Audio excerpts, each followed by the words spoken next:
Hi everyone, my name is Vedas and I am from SP Global Solutions and my trainer name is Dinesh sir. Today we are going to discuss about keywords in JavaScript. Keywords are nothing but used to declare a variable in JavaScript, and we have three types of keywords. First one is where, second one is let, third one is const.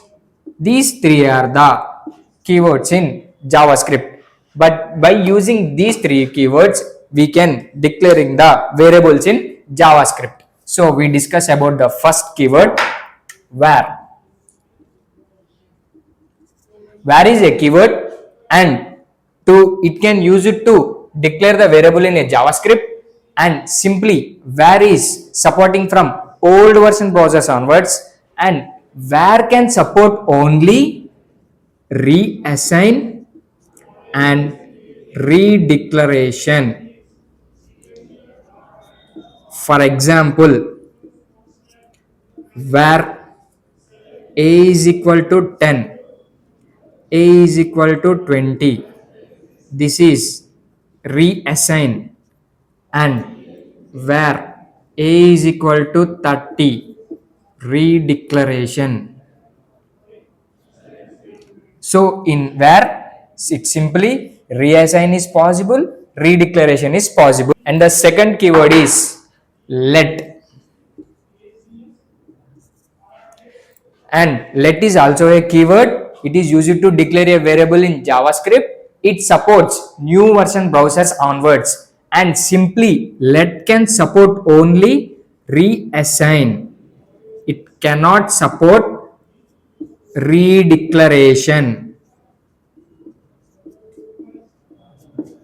For example, let a is equal to 7, a is equal to 14, reassign, and let a is equal to 30, redeclaration.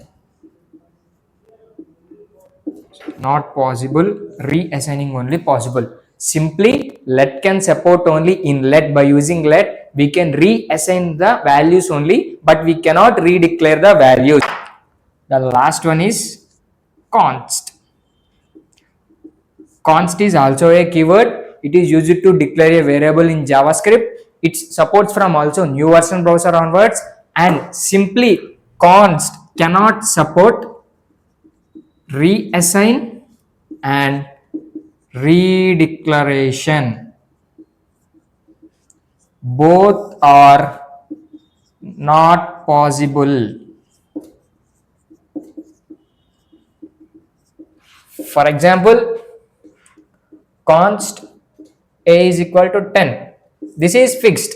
We cannot reassign this or we cannot redeclare this. Simply keywords are three types. The first one is where, let, const. Where is nothing but a keyword which is used to declare a variable in JavaScript. It supports old version browser onwards. By using where, we can redeclare or reassign the values. And the second one is let. Let is also one of a keyword in JavaScript which is used to declare the variables. And let can support only reassigning the values, but it cannot support redeclaration. And finally, the last one is const. By using const, we cannot reassign or redeclare the variables. Thank you.